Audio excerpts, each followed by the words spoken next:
What is your reaction to the Bucks deciding not to come out to play and then the NBA consequently postponing the entire slate of games tonight? I'm incredibly proud of all parties involved. First of all, I want to give major props to Giannis Antetokounmpo, the Greek freak, because he stepped up in a big way. I think Mark Spears was right on the money. If he didn't want to do this, it would not have happened, or it would have been a really huge roadblock or impediment to it happening. George Hill and the other players on the team stepping up, Budenholzer supporting them, the Bucks organization as a whole supporting one another. We give them props. The Orlando Magic joining in, we give them props, because I think that if the Milwaukee Bucks stood alone, it would have been absolutely positively disastrous. It would have looked like a house divided. They would not have looked like they were coming together. People would have found ways to poke holes at these guys, and it would have been counterproductive in my estimation. But when you stand up collectively, what you're saying is, and what you're admitting, Rachel, is that you know there may be a potential sacrifice in here. Obviously, the networks are going to lose money potentially. That means the league is going to lose money. That means individual owners are going to lose money. And as a result, they're going to ensure that the players lose money. Nevertheless, the players said, damn that, to hell with it, as LeBron James tweeted, it with words, the F word, because I can't repeat that over the airwaves. The bottom line is taking that kind of position is basically acknowledging that you recognize the potential sacrifice that comes along with it.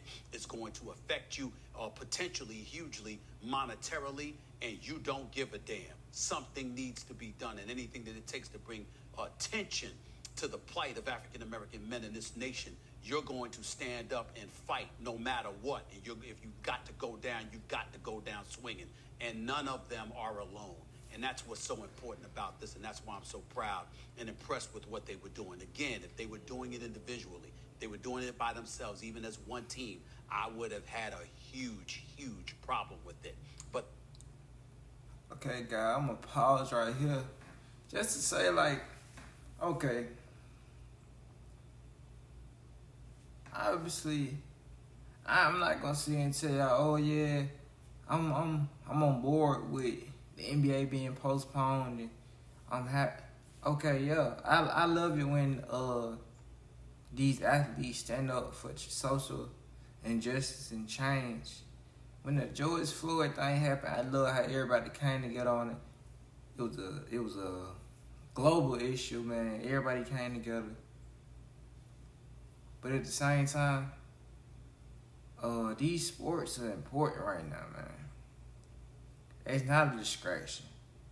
I'm not gonna wake up and just because, you know, these guys didn't decide to play basketball, everything gonna be better. You know, it's a constant fight every day. Nobody forgets. Nobody puts it to the back of their head, man. You feel me? Constant fight every day. I don't like that narrative that, oh, just because basketball going on, that we forget about the issues that going on. I watched the video. I ain't gonna lie to you, I'm not happy with how the guy handled it. Anytime you in a situation with the police, bruh, just comply. Even if you feel like you ain't in the wrong, you ain't did nothing wrong, you know how they feel about us in this country, man. The best thing you can do is go ahead and comply. They want to put you in handcuffs, whatever. Just do it. You know your rights. You know you ain't do nothing wrong. Just do it, man. Cause at the end of the day, it ain't worth getting shot. Just like if you were getting robbed or something, and somebody pointed a gun at you, what you gonna do? You let them shoot you? You gonna give them a little money? That's how I feel about it.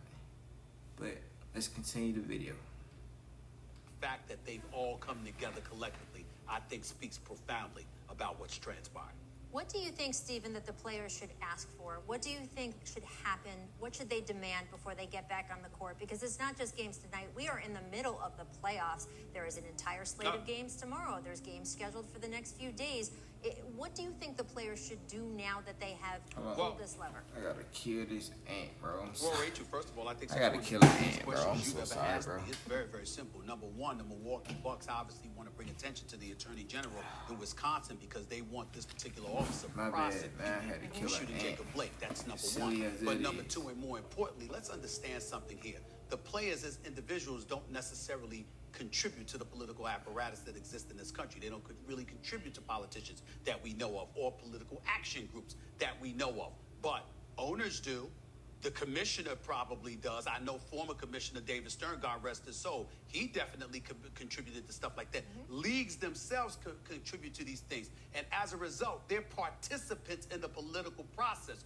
Therefore, they're in a position to get some of the things from politicians on the local, state, and federal levels that a lot of individuals, even individual marquee athletes, might not be able to pull off. So you collaborate with these individuals and you make sure, these groups, and you make sure, not just as a player, but as a league, not just as a league, but as a bunch of billionaires with cachet that ultimately contribute to those political parties. Excuse me, this is what we need transpiring on Capitol Hill or in the State House or on a local level.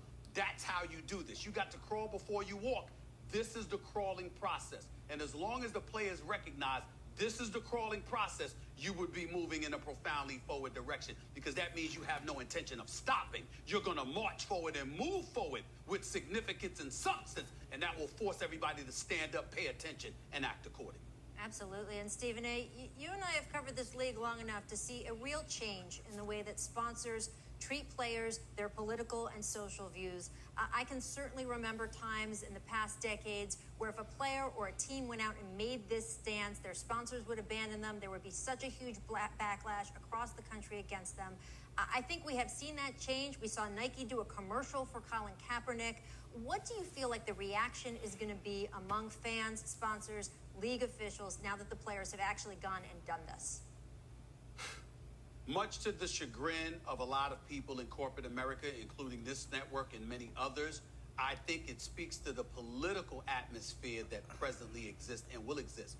There's an election coming up on November 3rd, and you'd have to be blind, deaf, and dumb to not recognize what a lot of these players are leaning towards. You have to recognize the fact that there's going to be another side that's going to be averse to the positions that they've taken. They're not going to try to just make the NBA feel the pinch, but they may also make sure their voices are heard come election night.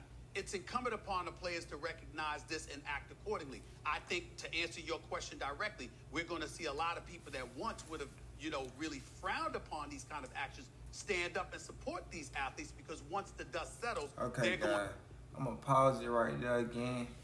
I just want to say, okay, yes, I'm all for these guys standing up. Like I say, I'm all for that. No, it's important, that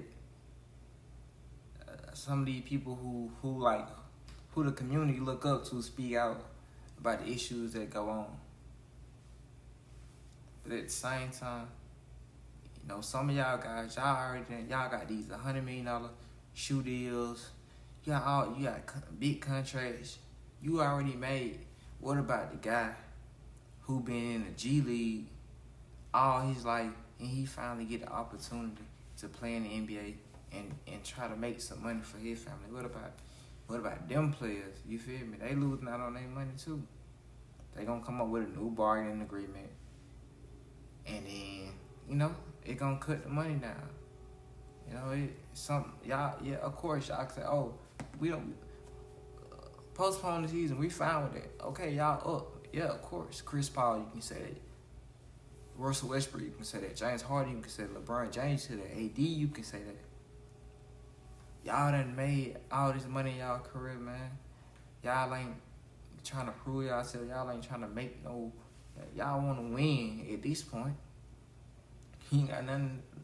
As far as money, you done made all the money you gonna make. So that's another thing I worry about with this shutdown. Like some of these guys who making a mark, who playing good, it might not mean nothing. They might, that money gonna get cut. They not making no $100 million. They ain't got these big shoe deals. And that's one thing I worry about with they talking about this shutdown and postponing. It's a lot of money into it, whether you like it or not. We all support social justice and change, man. Been dealing with cops my whole life, where I'm from. Get into that in another video. But just hope they go about this the right way, man. Want to do business with them, and those athletes are going to remember at a time like this, particularly considering the kind of issues that we're discussing, They're going to remember who stood with them, who supported them, and who did it. And as a result, people are going to really toe a line in that regard, and they're not going to take profound and definitive positions the way that they did unless it's for these guys, because they're thinking ahead past election night, even past this situation that's going on right now. And they're going to make sure they don't alienate the very individuals and the very leagues themselves that they're looking to do business with. And when it comes to big business, baseball is big, the National Hockey League is big, we get all of that. But football and basketball, oh, trust me, that's large too. And football is on another level. They recognize what history is talking, or what history has taught us, and what the present times potentially will see, it will record, and as for history, and as a result, they will act accordingly. So you're going to see people frowning upon it, but in the end, people will be on the right side of history, whatever side that is. Absolutely. And I think we all know what side that is. I was going to say. All right, man, that's it for the video. I didn't say what I was going to say about it. Hope y'all enjoyed this reaction video. You know, I did a lot of listening, but, you know, you got to listen to everybody's point about it. You know, give your little 2 cents. That's about all you can do. I'm out, man.